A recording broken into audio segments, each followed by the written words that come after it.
You ask Tiger to solve. This deals with linear equations with one unknown.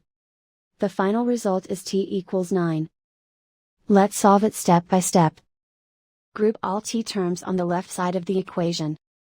Add 2t to both sides. Simplify the arithmetic. Group like terms. Simplify the arithmetic.